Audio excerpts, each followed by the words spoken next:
minutes. Because if you do, then you're going to be diving. Scarf and Quibble's going to come out, and he's just going to ult. And you don't have any way to stop him from ulting unless you land a gauntlet on his head. Swimming pool divey or like divey motel? Maybe you like swim in the pool that's at the divey motel. Ooh, I think that's worse. Yeah, you might walk away with something nasty. But we'll see if they can walk away with the victory instead.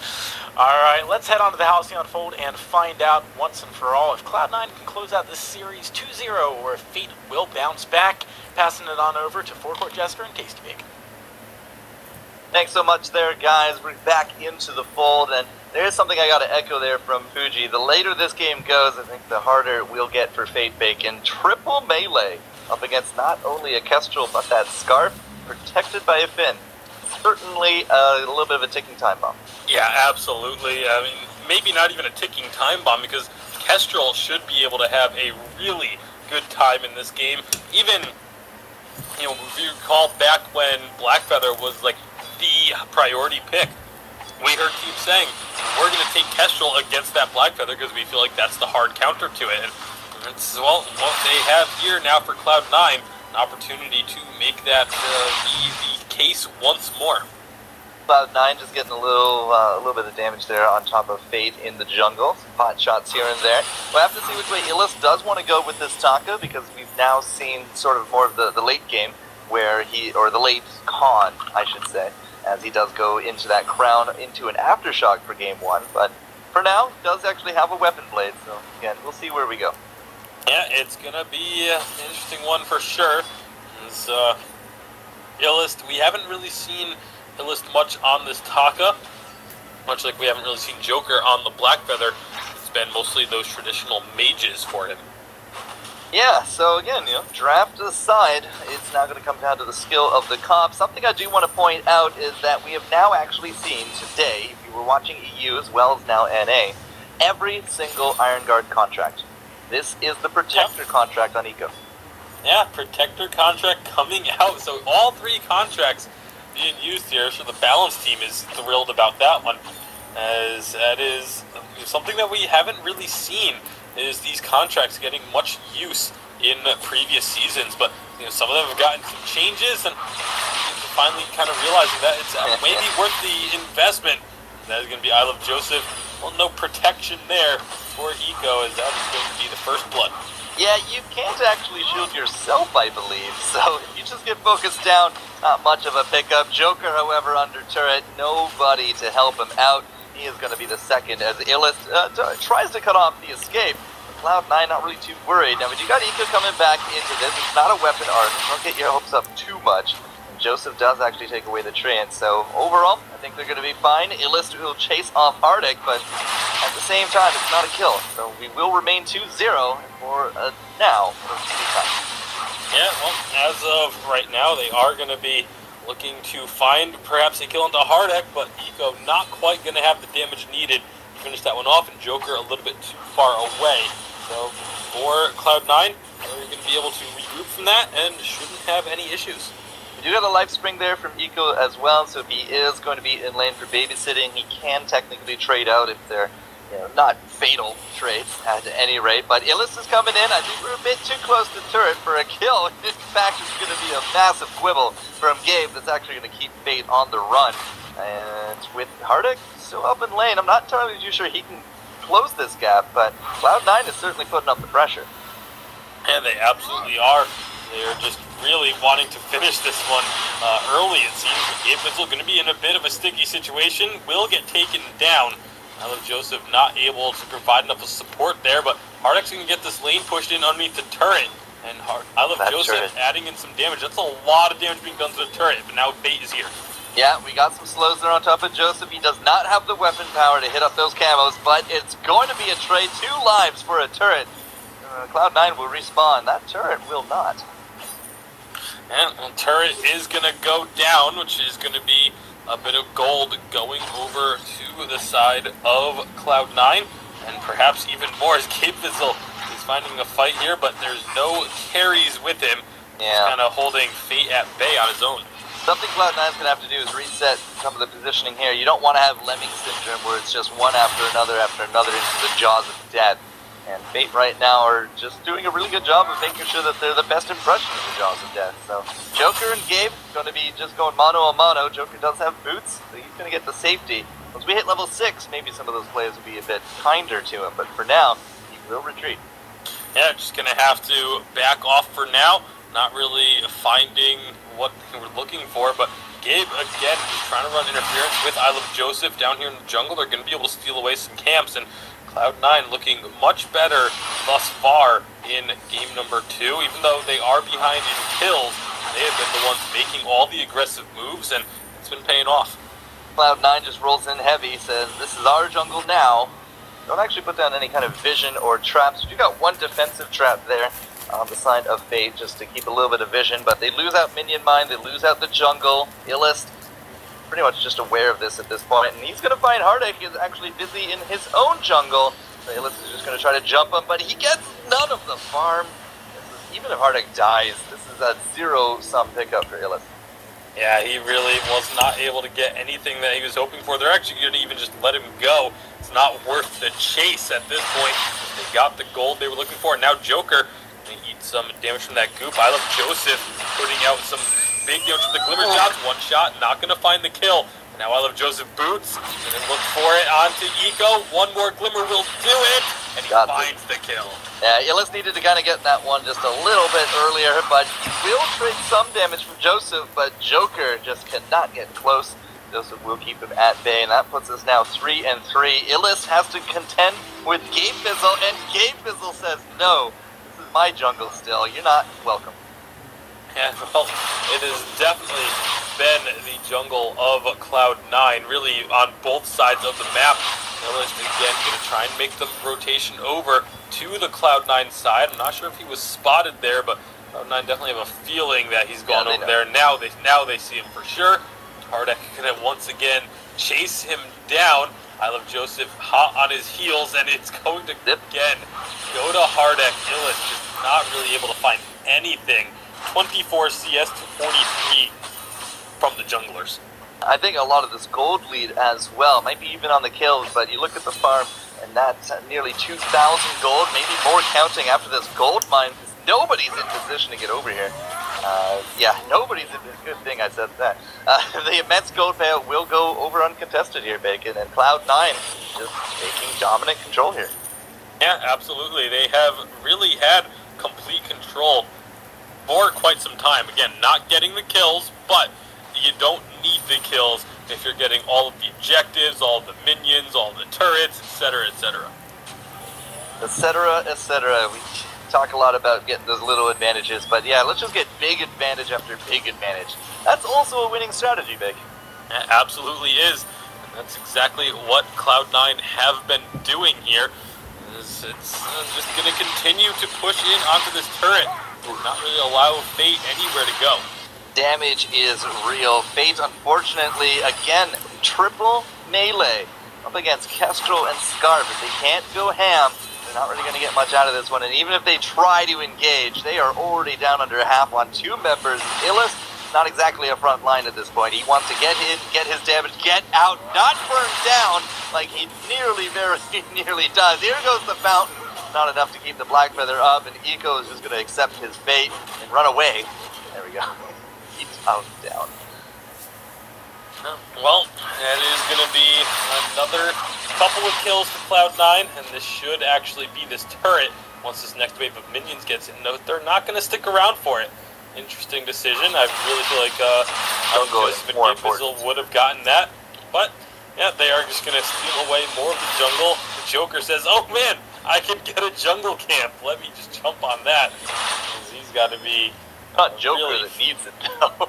Well, it's anyone on the side of Fate has got to be happy just to get some jungle camps for their team. Yeah, Illust was actually cleaning up lane a little bit. Still at 37 farm though, and at this point, I mean, at the current rate, Joseph might actually pass Joker in farm. He very well might. I mean, he's sitting at 57. Joker's up to 75. Hardek's actually even with Joker, but the real problem has been from the Takas. I mean, I Love Joseph says, hey, that's my hero. If anyone knows how to play against it, it's going to be him. and he has done a great job with it. Whoops, okay, so Gauntlet not quite far enough, don't actually catch anyone, just Gabe Fizzle in it there now as well. Hardek off to the side, and Joseph not really caring too much at all. The Melees are trying to bring down somebody, but Gabe Fizzle was the only one that they showed. The Gauntlet not catching either of the carries, and despite all that effort, Fate go home, no kills. It was a very heavy attempt at trying to find anyone from Cloud9, but just not grabbing the kills means Cloud9 is just going to move it down to the middle of the map, and, well, we have another fight. Yeah, the Eco just, unfortunately, he's going to burn down, but not before they take down the Kestrel, but the Dragon's Breath, everybody's so compact, triple melee. He burned, but he did not toast him enough. This is Illis with some hard-fought revenge. It's all just down to Gabe Fizzle, and they will pick that one up. Bringing it down the Kestrel as quick as they did seems to be the way to go here for Zero. And, well, if Fates can finally get that gold mine off him, Illis can come up to the lane. That will be a nice fight for Fate, as Cloud9 clearly didn't get far enough ahead in this one just yet. It still feels like it's in favor of Cloud9, despite the fact that fight brought the gold lead back down to a little over 1,000. And so we have ourselves another actually very close game, despite the fact that it has felt dominant for Cloud9 for the most part. It does feel a lot less close than it actually is here, Bacon. I'll give you that. But Gabe's going to find only Eco over that wall.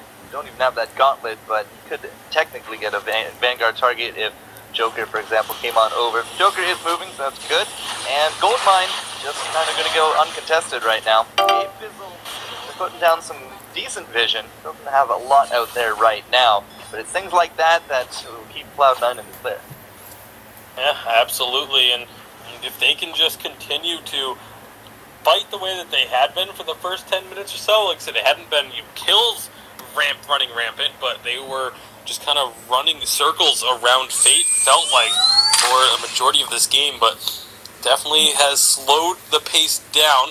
Obviously, even though they had been doing so well, they still are a late game scaling team with Hardek on Scarf. Just having Scarf in general makes you a late game scaling team, regardless of what else is on your team.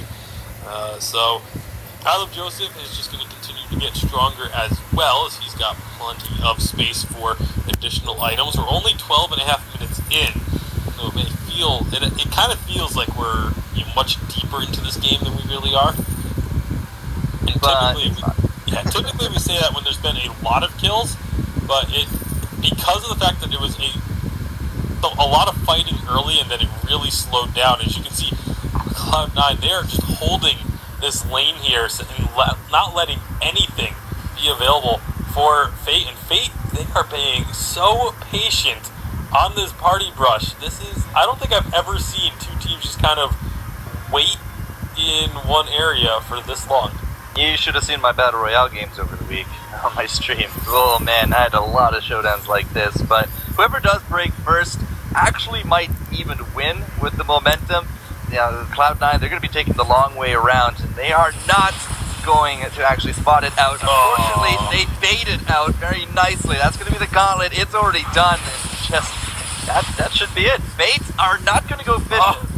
That was a very slick dodge, I gotta say, there from Eco, but that's it. All that patience, just not gonna be found any results. Both big engagement holds, just not gonna be connecting with anything, and well, we just kind of reset and see what happens. Alright, so whoever does actually kind of break first, and it was Cloud9, that said, I found that they kind of typically win the engages simply because you kind of pull the trigger a little bit too quickly. You sit there, you get the whiff of an ankle of somebody, you're like, go, go, go! And it didn't work out for Fate. So Cloud9, not really that far off. They were farming the whole time, and Fate was kind of just sitting there. So again, with the gold, it just starts climbing and climbing and climbing. Now what's impressive to me is Illis, despite the fact that he is down so much in CS, has not died. He is 4-0-2 on this Taka, but only 49 CS to his name. However, that's about to change. Yeah, that is a very greedy pick right there, and the hook into the breast.